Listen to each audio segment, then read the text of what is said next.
นอกจากยอดเขาแล้วยังมีรถโลได้พี่น้องรถโลมาเหตุทางเดี๋ยวเขาจะย่างนำไปทางนั้นเบิ่งก่อนมีรถเจ็ดแล้วก็รถโลอัดดินไปนำประมาณนั้นเอาปิ่นมาทางนี้ก่อนพี่น้องบัดนี้รถเจ็ดทางเขาหน้าเพิ่นแหละพี่น้องเอ้ยจุดนี้นะทั้งรถเจ็ดรถโล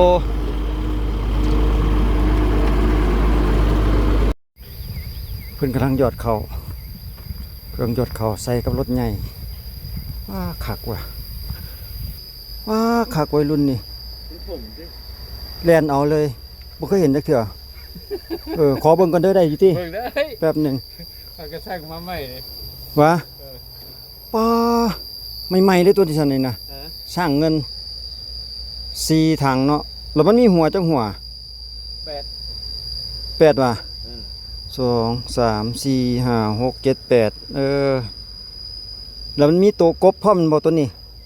อันนี้คือตัวอันถมเนาะแม่นบ่ตัวเฮ็ดให้ทางอันให้ดินหน้าดินมันเพียงเนาะเป็นลักษณะฮะโอ้ดินมันซุ่มเกินไปวะให้ดีแท้ให้มันแบบดินแห้งๆเนาะมันบ่เป็นผงๆเนาะแล้วมันจะโคมได้ดีป้าแม่นแสดงว่ามันบ่มักดินซุ่มเพราะปานใดจำเป็นแล้วมันฝนตกนี่ตัวนี้จะเป็นตัวนั้นจิ้งตัวจิ้งนี่เนาะอันบ่ตัวที่ว่ามันจิ้งเฮ็ดให้ป้อนเข้าลงหั่นน่ะแม่นตัวนั้นโซ่เด้เข้าอันใดนี่ข้าวเจ้าติข้าวเหนียวนี่นะเดี๋ยวเบิ่งคือว่าเม็ดน้อยๆยาวๆซั่นดอกข้าวพันธุ์ใด แต่ว่าโอ้อยู่สูงเนาะข้าวดอติแบบนี้เนาะหน้าสูงหั่นนะโอ้เบิ่งมันพอกระเทือนแท้เนาะเบิ่งขี้ดินเข้าไปยัดพี่น่ะเบิ่งรถเหย้า ไม่ดินยัดเข้าเต็มมันบางตมนี่เลยยังเอามาใหม่ๆย่องเลยอยู่ว่าL50อีหยัง5228บารถรุ่นนี้คักไว้เหมาะเนาะคูโบต้ากาอีหยังกาควายแดงว่าหั่นเบิ่งรถเพิ่นกับพี่น้องเด้มาแต่ฝั่งไทย 100% เนาะคูโบต้านี่นะ L5228เห็ดนายอดอันนี้มันเป็นใบมีดกรีดห้องได้นี่เนาะแบบนี้เนาะมีใบมีดกรีดห้องไปเด้กรีดห้องเพื่อปอนเข่าลงทางด้านนี้มีใบมีดกรีดลงปอนตัวนี้ทอเข่าลงนี่แล้วจะมีตัวกบตัวนี้จะเป็นตัวกบนี่นะแล้วก็จะมีตัวที่ว่าปรับหนาดินทั้งหลังอีกคักว่ะไม่เอี่ยมเดี๋ยวเบิ่งรวมๆไหมเดี๋ยวจะเบิ่งวิธีเล่นอีกบานหนึ่งอันนาไปพุ่นวะฮอดพุ่นเลยวะ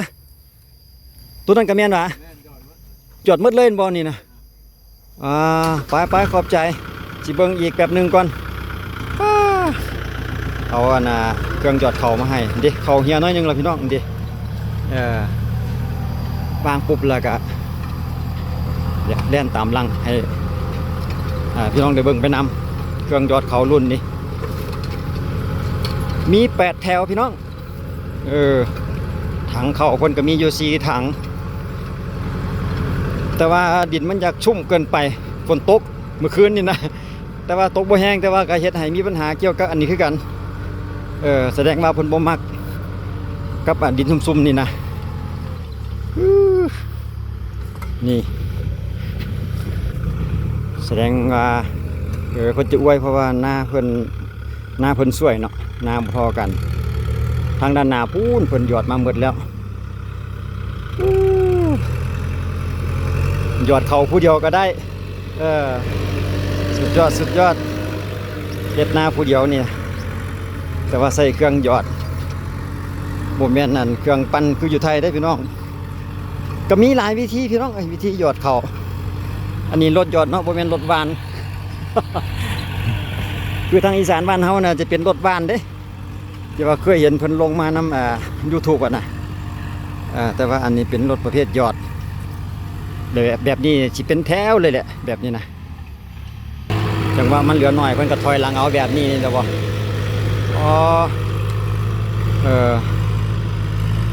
ก็มีแต่เอาบรรยากาศการหยอดเขามาให้ทุกท่านได้เบิ่งเป็นทั้งพี่น้องพอดีผ่านมา เห็นเพิ่นยอดเขาอยู่หน้าโนนนี่แหละ เอออาจสิแม่นอ้ายเพิ่นเป็นผู้รับจ้างอีกเทื่อนึงอะนะบ่ฮู้จักพันเข้าว่าซั่นเด้เจ้าของนาเพิ่นเอาเข้าพันใดให้บ่แน่ใจว่าซั่นก็เลยบ่ฮู้พันเข้าเชิบกกไม้ก็หลายสำหรับจุดนี้เป็นนาโคกนะพี่น้องประเภทนาโคกจุดนี้ก็หัวงานนี่วิธีเก็บหัวงานของเพิ่นเชิบวางลงไปกิ้งไปเลยประมาณนั้นสุดยอดลายเครื่องยอดเข้าไปที่หนึ่ง8 แถวแต่ว่าเขาเบิ่งอยู่ประมาณ2 เมตรด้วย2 เมตรเครื่องประมาณนั้นแหละมาถอยมาสงสัยหัวงานนี่อาจจะเรียน2 เที่ยวหรือ3 เที่ยวคุณมั่งนี่เบิ่งก่อนว่าเพิ่นจะเรียนเท่าใดเชิบวางลงนิ่มๆไปนี่โอ้บ่นั่นปานใดวะแม่นคือความเราเว้าแหละพี่น้องดินมันอยากซุ่มเกินไปอาจจะบ่เหมาะสำหรับดินซุ่มเด้อพี่น้องเอ้ยรถยอดเขาลักษณะนี้นี่ต้องดินเป็นผงว่าซั่นเด้เราว่าจะให้ดีมาคือสิแม่น3 เที่ยวคือว่าแหละมาอีกแล้วเด้เก็บหัวงานเชิบวางลงไปอันตัวทั้งหลังนี่ก็ดินอีพ่ออีแม่เอ้ย ติดว่าเว้ย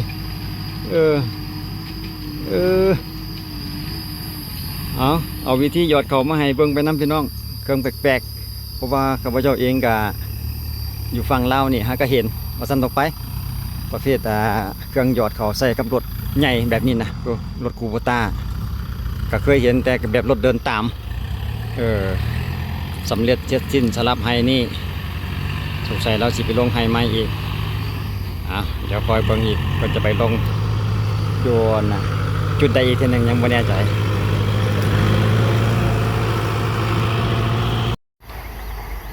เล่นไปพูนไปลงคุณเดี๋ยวนำเบิ่งอีกแป๊บนึงก่อนพี่น้องเอ้ยที่หยอดของเพิ่นอีกทีหนึ่งก่อนยังบ่ทันได้คักเลยเนี่ยปานใดดุดมาแบบนี้เลยแบ่งมาพร้อมแบบนี้เลย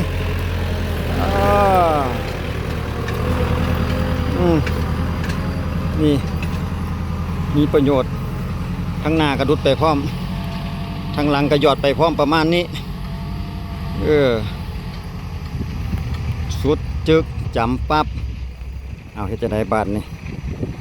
จะไว้แบบใดตั้งลำใหม่เชือบหรือว่าถอยยาวส่วนตั้งลำไปหาทางด้านนั้นเลยมั้งหัวงานแลนอ้อมบนโดยทางนั้นเลย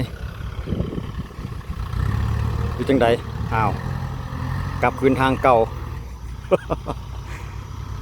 สมบายเนาะแบบนี้สามารถคืนทางเก่าแบบนี้ก็ได้บ่จำเป็นต้องแล่นอ้อมก็ได้ประมาณนั้นนะเทคนิคของเพิ่นโซเฟอร์นี่อารมณ์ดียิ้มแย้มตลอดใจดีเว้ยโซเฟอร์อ้ายเพิ่นนอกจากยอดเขาแล้วยังมีรถโลได้พี่น้องรถโลมาเฮ็ดทางเดี๋ยวเขาจะย่างนำไปทางนั้นเบิ่งก่อนเพิ่นก็แปลงทางไปนำทางเขานาทางเที่ยวนาเพิ่นนี่แหละวะมีรถเจ็ดแล้วก็รถโลอัดดินไปนำประมาณนั้น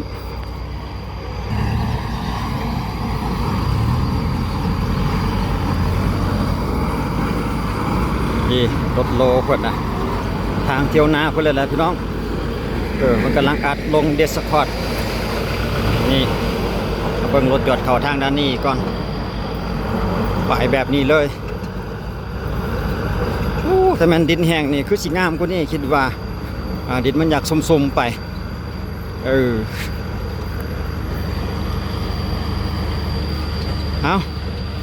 สำนี้เขาก็พูดแล้วว่าเป็นวิธีหยอดเข้าที่ง่ายได้คือกันสำหรับรถคูโบต้าพี่น้องรุ่นนี้มี8 แถวในเรื่องอยู่ติดตามต่อเวลาเขาขึ้นนิดนึงแล้วจะงามซ้ำใดคิดว่าน่าจะเป็นแถวเลยแหละกลับมา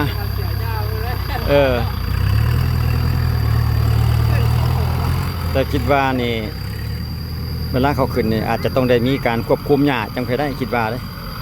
ต้องได้ขาหญ้าไปพร้อมนี่แหละคิดว่า ถอย อันนั้นผม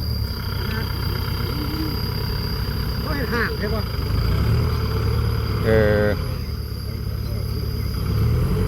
มันมีตัวถมไอ้ตัวอันทั้งหลังกิ้งไปซื้อๆนี่นะกิ้งอันตบอันน่ะให้มันเรียบ แนวมันนี่ก็ได้ละ แล้วอันนี้มือหนึ่ง เข้าคือไปเข้าลง เบอร์นี่แล้วแท้เบอร์ เขามันลงอะมันกระถมเลยแหละ จอดไว้อยู่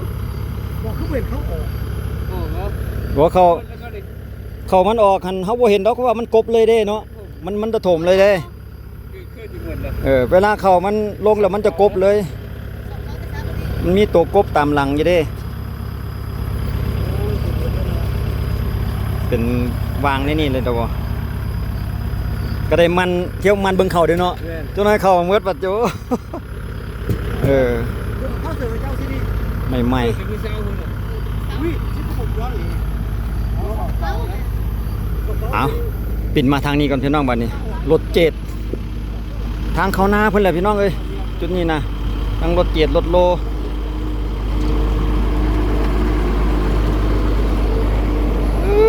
คักหลายนี่ทั้งจีทั้งยำไปพร้อมรถโลก็ตามหลังเลยขนาดทางเขาหน้าเพิ่นก็ใช้รถเกียรบ่แม่นธรรมดาพี่น้องเอ้ยไปแผนกเพิ่นให้คนงานเพิ่นเป็นผู้ยอดเข้าให้เจ้าของเพิ่นหันบ่ได้มาเบิ่งดอกมอบหมายให้ทางกรรมกรเพิ่นเป็นผู้ดูแลนี่คอยเลี้ยวแว่นอย่างเดียวโซเฟอร์เฮารู้สึกว่าจะเป็นไอไลน์เนาะซื้อไอไลน์เกี่ยวกับโซเฟอร์รถโลกับแผนกที่ว่าเฮ็ดเกี่ยวกับถนนหนทาง